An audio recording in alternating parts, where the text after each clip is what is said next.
लेकिन एक खबर जिसने आप कह सकते हैं कि पूरे देश को और खासतौर से महाराष्ट्र कर्नाटक में एक संकट पैदा कर दिया है, उस पर जरा फोकस करते हैं। हम बात कर रहे हैं एलपीजी सिलेंडर की कमी की, जिसका जिक्र अभी चोपड़ा सर भी कर रहे थे।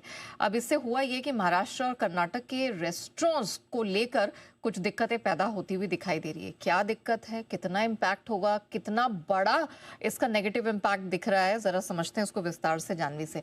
जानवी, एग्जैक्टली क्या हुआ है? हम यहाँ पर एलपीजी की कमी की तो बात कर रहे हैं, लेकिन रेस्टोरेंट्स ही क्यों पर्टिकुलर? देखो, अब एलपीजी की कमी तो चालू हो गई है। अब शॉर्टेज जब है, घरेलू जो डोमेस्टिक एलपीजी सिलेंडर्स है यहाँ पे शॉर्टेज चालू हो चुकी है।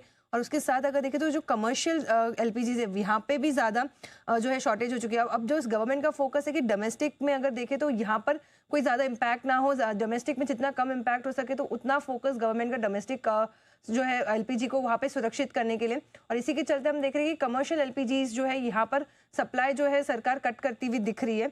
इसी के चलते अगर देखें तो हर दिन जो सीजीडी कंपनीज है लगभग 37 एमएमएस जो है पूरा एलपीजी कंज्यूम करती है। अब इसमें काफ़ी बड़ा जो है रुकावट आते हुए दिख रहा है। स्पेशली अगर बात करें तो महाराष्ट्र, कर्नाटक और दिल्ली एनसीआर, इन तीन जगहों की अगर बात करें तो यहाँ पर सबसे बड़ा इम्पैक्ट आता हुआ दिख रहा है। और ऐसी रिपोर्ट्स आ रही है, ऐसे मैनेजमेंट्स का भी कहना है कि अगर ये 2-3 दिनों में पूरी इश्यू सॉल्व नहीं हुई तो जितने भी रेस्टोरेंट्स हैं यहाँ पर बंद हो जाएंगे।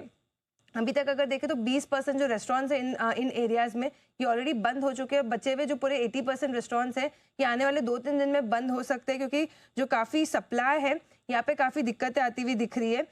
दिल्ली एनसीआर में इनफैक्ट अगर देखें तो कुछ देर पहले खबरें भी आ रही थी कि कमर्शियल एलपीजी की जो सिलेंडर की जो सप्लाई, इसमें बहुत बड़ी दिक्कत हो गई है। जो अब ज़्यादातर जगह पे अगर देखें तो 3000 के ऊपर रेट पहुंच चुका है, जो ऑलरेडी गवर्नमेंट नोटिफाइड रेट है जो करीबन 1880 रुपये के करीब का है। उसके सामने 3000 के रेट्स जा चुके हैं। तो काफ़ी जो डिमांड है ये बढ़ चुकी है, सप्लाई उसके सामने काफ़ी कम है। अगर इंडस्ट्री के जो लीडर्स का भी यही मानना है कि अगले 2 दिनों में मुंबई के जो रेस्टोरेंट्स हैं यहाँ पर बंद होने की कगार पे आ चुके हैं, क्योंकि जो सप्लाई है काफ़ी ज़्यादा कम हो चुकी है। Indian hotels and restaurants association ने अगर ये देखें तो सरकार को चिट्ठी लिख के कहा है कि इसे पूरा काफ़ी जो है इसका जल्दी से निपटारा करना पड़ेगा। और इसके चलते जो पैनिक क्रिएट हो रहा है तो घरेलू जो एलपीजी है उसकी भी डिमांड काफ़ी बढ़ चुकी है, क्योंकि काफ़ी कमर्शियल जो ऑर्गेनाइजेशंस है वो घरेलू एलपीजी यूज़ करना चालू कर रहे हैं। तो वहाँ पर भी शॉर्टेज जो है ये शुरू होती हुई दिख रही है। इसी के चलते जो सारे क्यूएसआर कंपनीज है उनके ऊपर फोकस तो रखना ही होगा, लेकिन जो इटर्नल और स्विगी इन दोनों पर भी फोकस रखना होगा, क्योंकि अगर रेस्टोरेंट्स अगर बंद हो जाते हैं तो इन दोनों के जो वॉल्यूम्स है इस पे सिग्निफिकेंट असर पड़ेगा। और इसी के चलते दोनों स्टॉक्स भी अगर देखें तो खास फोकस लिस्ट में रखने पड़ेंगे। बिल्कुल, 2-2.5% की वीकनेस यहाँ पर भी नजर आ रही है स्विगी और जोमेटो के स्टॉक में। तो सिद्धार्थ जी, इस पर आप राय दीजिए। ये जो खबर आ रही है ये कितना बड़ा कंसर्न हो जाएगा जो होटल इंडस्ट्री है, क्यूएसआर स्पेस है, उनके लिए आने वाले समय में ये कितनी बड़ी समस्या आगे क्रिएट हो सकती है? जी बिल्कुल, ये बहुत बड़ी समस्या है क्योंकि बहुत सारे रेस्टोरेंट जो है क्यूएसआर ये कमर्शियल एलपीजी पे डिपेंडेंट है, क्योंकि कुछ इंडिया में कुछ ही शहर हैं जहाँ पे आपके पाइप नेचुरल गैस सप्लाई है, जिस पर भी सप्लाई क्वेश्चंस आने लगे हैं। और जो गवर्नमेंट है वो clearly domestic usages, hospitals, fertilisers, ये जो कुछ जरूरतें वाले जो सेक्टर्स है वहां पर फोकस करना चाह रही है। तो मुझे लगता है कि ये अगर सप्लाई डिसरप्शन होता है तो अगले कुछ दिनों में हम देख सकते हैं कि विदाउट गैस इनके जो बिजनेस इम्पैक्ट काफी बड़ा हो सकता है। तो 8-10 दिन का इम्पैक्ट होगा जो पूरे क्वार्टर के नंबर्स को भी इम्पैक्ट करेगा। मुझे लगता है QSR companies they will look for alternate solutions, जैसे कि इलेक्ट्रिक बेस्ड कुकिंग या सोलर पावर कुछ सॉल्यूशंस ढूंढे। एंड इसको लेकर जो क्यूएसआर कंपनीज हैं और प्लस जो डिलीवरी बेस्ड कंपनीज हैं, स्विगी और एटर्नल, जोमेटो, इन पर भी थोड़ा इम्पैक्ट आएगा, क्योंकि अगर प्रोडक्शन सप्लाई नहीं होगी तो इनको भी इनके बिजनेस पर भी इम्पैक्ट होगा। तो मुझे लगता है ये नियर टर्म डेफिनेटली जो वॉर का एक साइड इफेक्ट अपने इंडस्ट्री में देखने को मिल रहा है। तो थोड़ा ये नियर टर्म के लिए नेगेटिव सेंटीमेंट बनता है क्यूएसआर एंड डिलीवरी कंपनीज के लिए।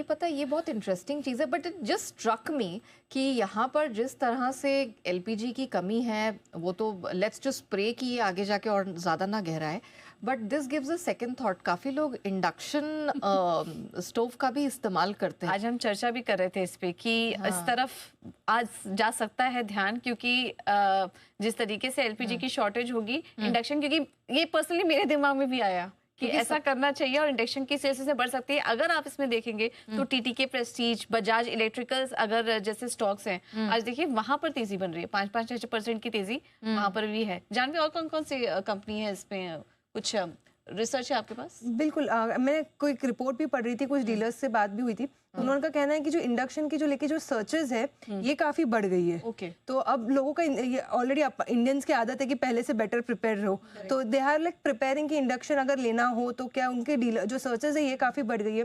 तो काफी सारी कंपनीज है, टीटीके प्रेस्टीज हो गई, बजाज इलेक्ट्रिकल्स हो गया, हैवेल्स भी जो है कुछ इंडक्शंस बनाते हैं यहाँ पर भी। तो इन कंपनीज पर भी जो है फोकस है, क्योंकि कहीं ना कहीं कुछ गेन हो सकता है अगर डिमांड बढ़ गई तो यहाँ पर फोकस रख सकते हैं। हाँ, इस पर चोपड़ा सर भी कुछ ऐड करना चाह रहे थे। चोपड़ा सर बताएं।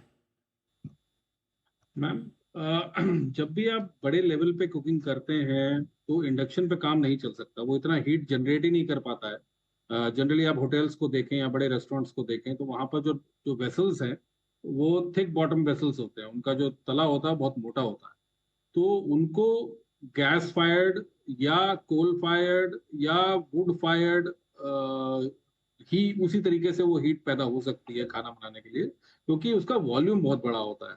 अगर आप इंडक्शन स्टोव्स की बात करें तो वो छोटा, अगर आपको छोटी क्वांटिटी में खाना बनाना है तो उसके लिए जरूर चलता है।